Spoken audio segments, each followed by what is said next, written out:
We're late. We're late. Okay, cat's here. Hey, good morning, everyone. This is 5 a.m. Mester Scrum, and I'm Greg, Mester Scrum and Agile coach. And what we're going to talk about today is kids, cereal. I couldn't fit in the title, baseball, and priorities. So I'm going to give you a baseball analogy for helping you to establish priorities for anybody who is trying to figure out, well, how do I make these decisions? And we'll kind of go through that and talk about kids and cereal and learning lessons, right? So this is the 5 a.m. Mester Scrum Show, where we talk about Agile and Scrum in a practical and tactical way so that you can deliver value to your customers without working crazy hours. Get home to your family and friends at a decent time and have some fun in work and at home. And so we'll be talking about today. So it's funny, and there's going to be some interesting things. So kids and cereal. That is an analogy for what I saw the other day in Classic One for being a coach or scrum master or any kind of leader, whether it be you just know you're in a subject matter expert, let's say. There's a difference between telling people what to do and then letting them learn from their mistakes. The other day, my son, I tell him a million times, do not eat food in the living room because the dogs will want to eat it because they're garbage dogs. They're rescues, right? So I don't know if they've gone through garbage to eat or how they had to find their food or did they get malnourished or what happened, right? But I have a feeling there's something about that. So I'm like, look, don't eat on the couch. Don't eat on the, eat in the kitchen at the kitchen table so the dogs can get in it. Oh, blah, blah, blah, blah. So he got some breakfast cereal, kids' breakfast cereal, has it in his bowl, sitting on my chair, and boom, cereal everywhere, right? You can tell people that stuff to do all the time, but until they experience and fail on their own, they're less likely to actually pay attention to what you're saying, right? It's good to say it, let them experience it, and then they do a better job at understanding it themselves, right? It's programmed into their brain. Just telling something is not going to help program it in your brain. That's why when I give classes, we do a lot of exercises, right? Versus me just talking for 8 hours, because that's a waste of your brain. So anyway, so that's the first thing. It's a good example of working with people and training people and coaching people that unless they do it, they're not going to remember it. You just telling them all the time, don't be disappointed when they don't listen, but be aware of it, that there is a possibility they're not going to listen to you and that they just have to experience this. And when they experience it, don't yell at them. Don't just say, hey, now you know. Don't even get mad at them or anything like that. You might want to have them clean it up with you, the mess they make. So, well, you clean up the mess. You made it. It's you made the choice. So, but that was just an example of that with the kids. Now, the funny part with the baseball, right, and the priorities. I wasn't thinking about this today, but however, apparently we have my kids have baseball practice today and karate. So it's funny, what are the priorities that we have for the kids and for baseball? Right now, karate's taking the priority because they're learning how to be more aware of what they do and all that kind of stuff, and just hand-eye coordination still with the karate and some stability and some discipline and stuff like that. So it has a lot of benefits. Baseball is fun, right? So there's a priority difference. But what I want to talk about, and I got the baseball and bat, right? Baseball season's coming up, right? Real interesting case where I was working with a group of people the other day and we're trying to figure out priorities. And I want to give the analogy, especially in Agile. I love Agile because it does what it does.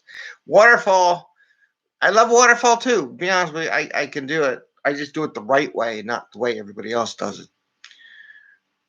When you look at a year-long process, you go, oh, I got all this stuff over the year. When you do an Agile, you're not looking at the whole year. You want to know what the year is, but there's stuff you just don't pay attention, don't bother with, don't even talk about. But other people, we need to talk about them. No, why do we need to talk about them? So in baseball, I'm going to draw a little diamond here. right?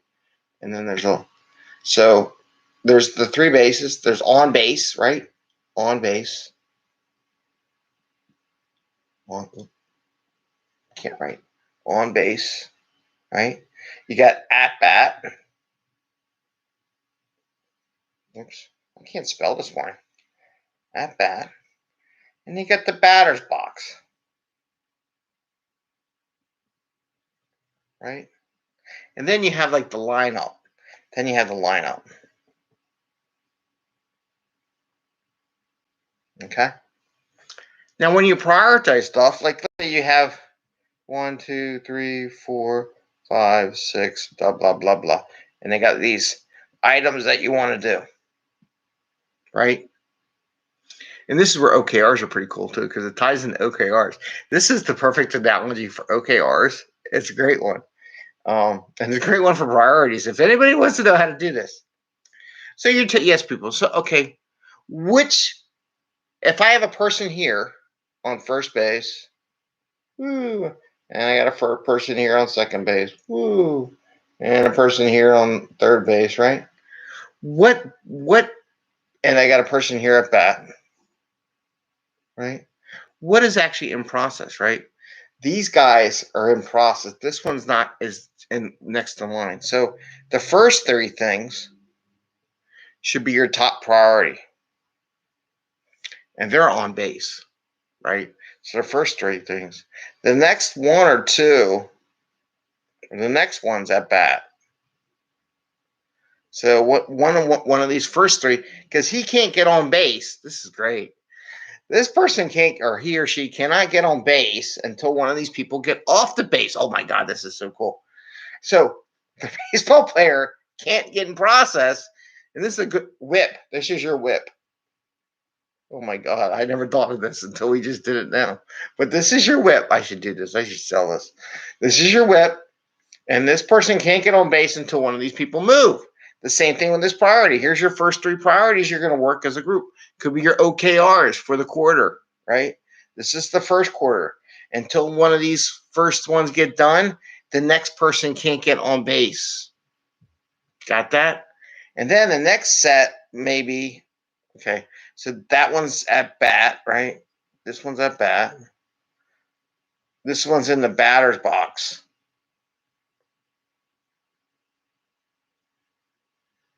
Okay. So you got one on bat, one in the batter's box, right? Little person in the batter's box. I love this. This is awesome. So they're in the batter's box, but are they doing anything? No. Are you working on it? Are you worried about it? No. They're just sitting there swinging their bat, waiting to go until it's a chance to get there. Now, here's the thing. From a corporation perspective, if you don't get these things done, this batter's guy, they never get in, right? You got to move the whip, right? It's got to go. Now, all these things after that, who really cares?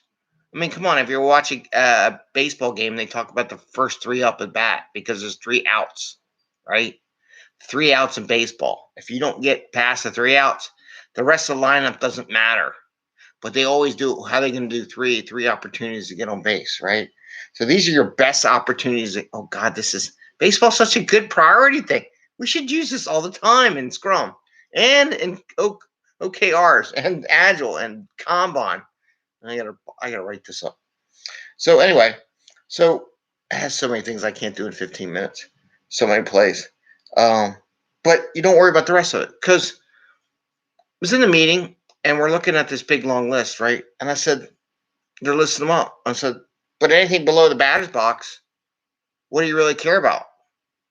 Right? You're never going to touch it. So don't even bother talking about it in your meeting. So you may have 15, so maybe you have, 15 to 20 items that are in your backlog.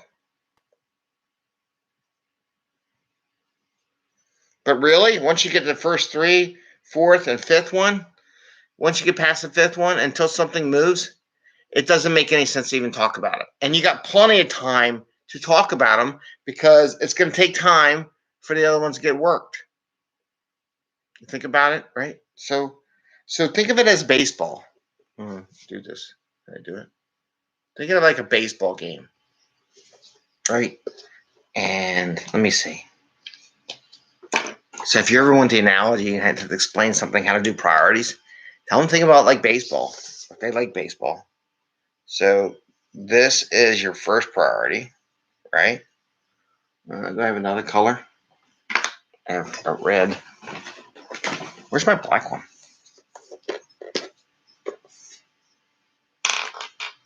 And then this is at bat, right? You may be able to do batter's box. Then everything else below it, don't care,